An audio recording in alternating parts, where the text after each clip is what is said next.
Hi, my name's Mzilikazi Crowther to be specific. I'm a wood carver, painter, I suppose multitudes of art. I use recycled materials most of the time. I've been an artist, I suppose, since I was a small child. My father was an artist, he was a sculptor, painter. My mother was a graphic designer and illustrator. Generally, they sort of form from an idea. So I'll have the piece for a certain amount of time. I'll look at the wood. I'll see what's within the wood generally, rather than sort of going, all right, this is going to fit that idea specifically, because most wood doesn't fit every idea. They have a different grain in each piece, and some woods are much harder to work with than others.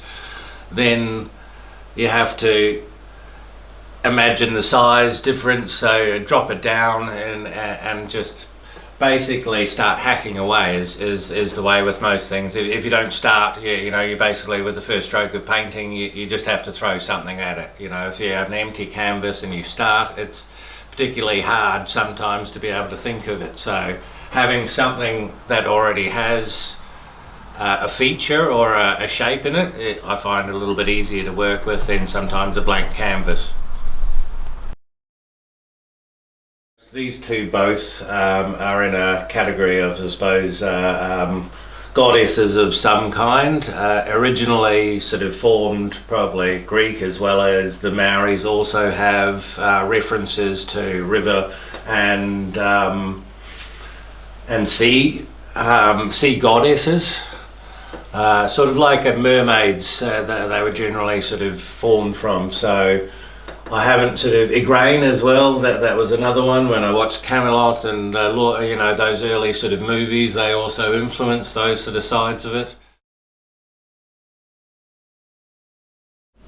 Well, I suppose everyone's a progression of some kind in the way I think and what I'd like to put out into the world at that time, and what I think is pretty.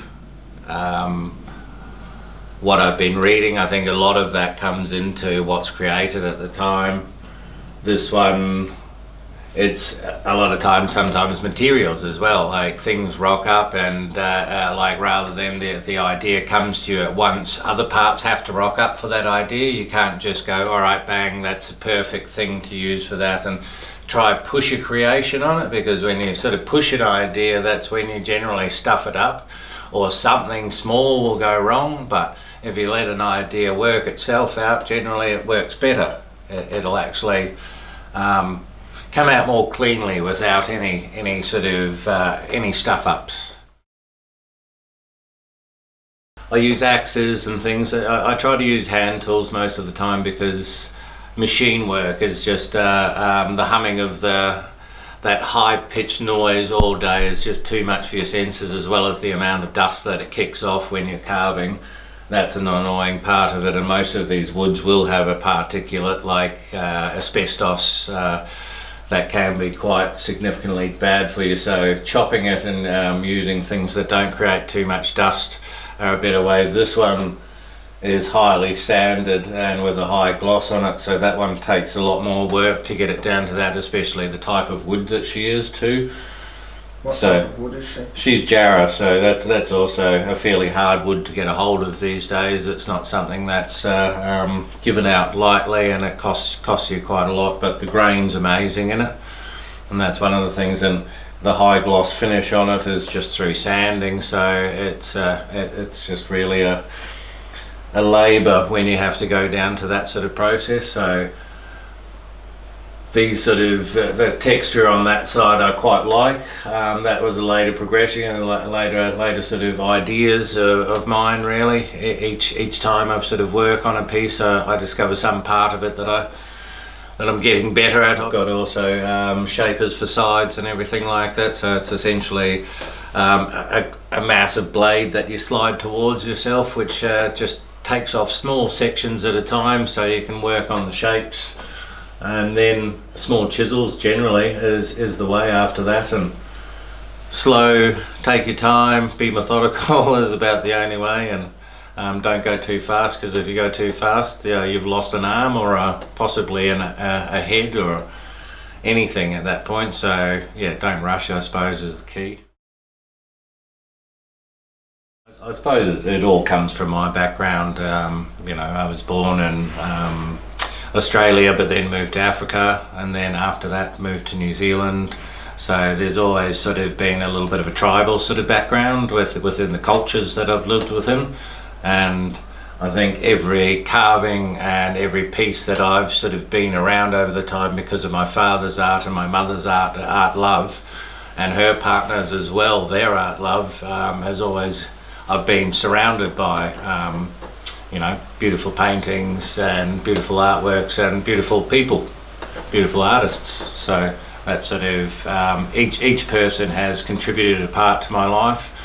Richard Anderson, through greenstone carving when I was a small kid, took me into the studio, and he's sort of like a Maori medicine man would be the description of him. He's sort of one of my biggest influences in life for carving, because that was when I started it, when I saw a friend of his came into the studio with a death mask, which is sort of like a shrunken head in Maori terms, that they've stretched the skin over an item, but they also do a wooden one of it. So I saw that and I loved it. It was scary. It had you know, fangs showing, and it's essentially a stretched face mask of a skeleton with a skeleton underneath it. So I did one of those when I was about 12 and brought it into Richard, and he was like, "That's amazing, Kazi." So after that I just kept going. In full time, probably around about 3 weeks solid work would be each piece, but some of them are done over years. I've done a section of it and then come back to it. So her again, that's around about